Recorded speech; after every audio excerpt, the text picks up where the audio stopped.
सुंदर और आकर्षित घर हर किसी का सपना होता है। ऐसे में हर कोई अपने घर की सजावट पर खास तौर पर ध्यान देता है। लेकिन आज के समय में घर बनाने के लिए न केवल आर्किटेक्चर यानी वास्तुकला की ही नहीं बल्कि वास्तुशास्त्र की भी अहम भूमिका रहती है। घर बनाने से पहले वास्तुशास्त्र सुझाव सबसे अहम माना जाता है। आज के खास प्रोग्राम में हम बात करेंगे वास्तुशास्त्र क्या है और जानते हैं वास्तुशास्त्र की भूमिका हमारे घर, जमीन और प्रॉपर्टी को लेकर। आइए देखिए। वास्तुशास्त्र का जीवन की उन्नति में बहुत अधिक योगदान होता है। लोग यदि वास्तुशास्त्र के उपाय करते हैं तो उनकी तरक्की दिन प्रतिदिन होती रहती है। वास्तुशास्त्र का हमारे जीवन पर बहुत अधिक प्रभाव पड़ता है। छोटी छोटी चीजें हमारी उन्नति के मार्ग में बाधक बन सकती हैं। हर मनुष्य को इस बात का विशेष ध्यान रखना चाहिए कि वह क्या करे और क्या ना करे, जिससे घर में सुख शांति मौजूद रहे। आइए जानते हैं वास्तु देवता कौन है जिनकी पूजा बिना भवन निर्माण अशुभ माना जाता है। मेरा नाम मोहनलाल शास्त्री है।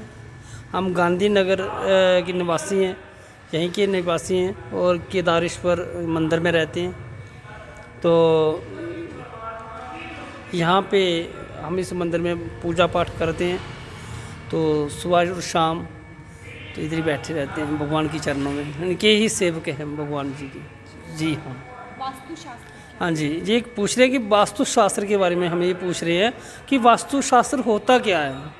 वास्तुशास्त्र ये होता है कि किसी का जो नया वाला जो मकान बनाना हो या जो नया उसका मतलब कि नए सिरे में उसको मकान बनाना हो, जब प्लेंथ प्लूथ जो पुराना होता है तो उसमें क्या किया जाता है कि सबसे पहले नाग दोष जो होते हैं, नाग दोष का पूजन किया जाता है। सबसे पहले चांदी के नाग बनाने होते हैं कि छोटे 2 नाग चांदी के बनाने होते हैं। तो बना करके तो जो नींव पत्थर जो रखा होता है वो नींव के बीच उसको रखा दिया जाता है। उसमें नींव के बीच साथ में 2 ईंटें लगाई जाती है। ईंटे के ऊपर वो मसाला जो भी है वो भरा दिया जाता है। उसमें जो एक गड़बा छोटा सा होता है, तांबे का गड़बा होता है। तांबे के गड़बे के ऊपर चावल, उसके बीच चावल रखे होते हैं, उसके ऊपर नाग रखे होते हैं। नागों का सबसे पहले जो पूजन किया जाता है दूध, दही, मखीर और घी और शक्कर के साथ, विधि विधान के साथ। जब उसको उनका पूजन करके उनको वहाँ पे रखा दिया जाता है, उसको कहते हैं वास्तुशास्त्र। फिर उसको भरा दिया जाता है, इसको वास्तुशास्त्र कहा जाता है। वास्तुशास्त्र के टोटके क्या है? जी हाँ, वास्तुशास्त्र के ये टोटके ये हैं कि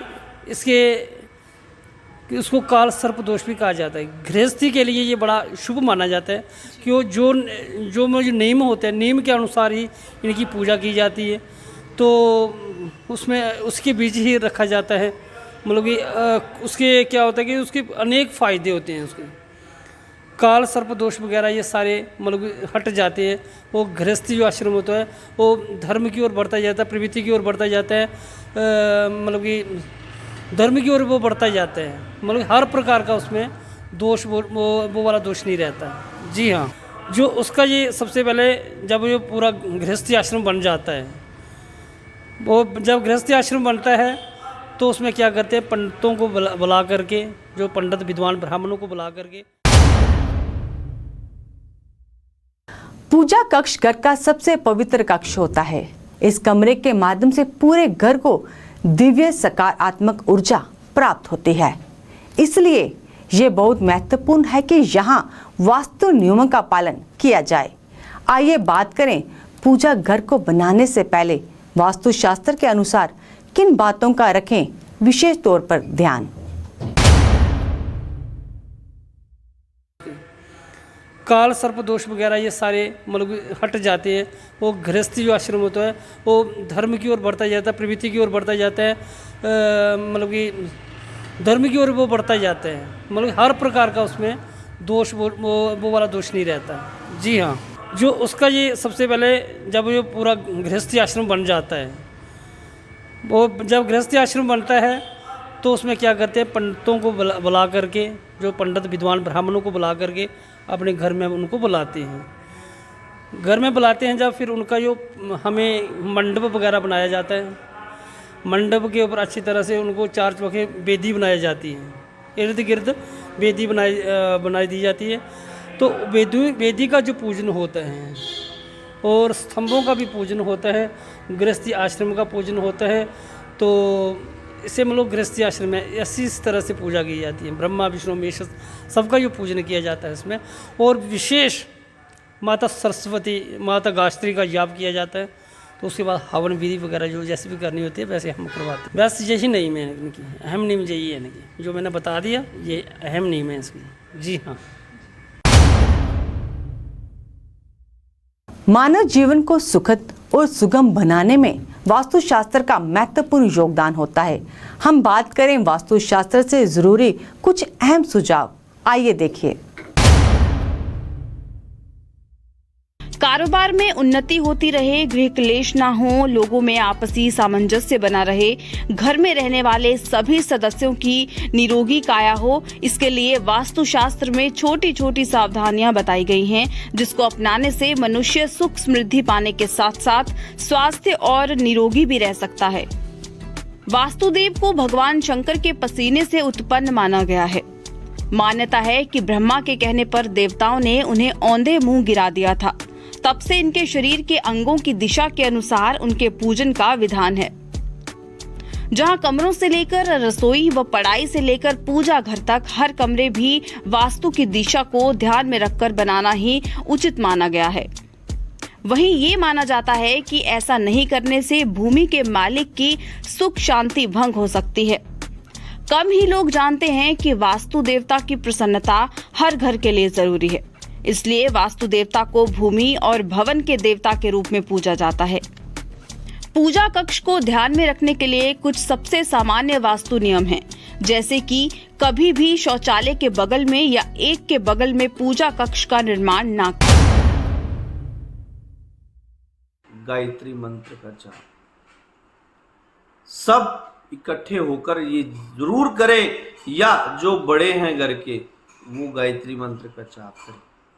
आए दिन छोटी सी बात को लेके घर पे विवाद हो जाता है, लड़ाई झगड़े हो जाते हैं, कुछ न कुछ लगा रहता है, डिप्रेशन जैसा माहौल बना रहता है और कुछ न कुछ ऐसी दिक्कतें हो जाती हैं जिससे घर पे माहौल तो खराब होता ही है। बड़ी बार पिता और पुत्र के बीच में आपस में लड़ाई ऐसी हो जाती है कि भोजन शाम का बना हुआ रह जाता है।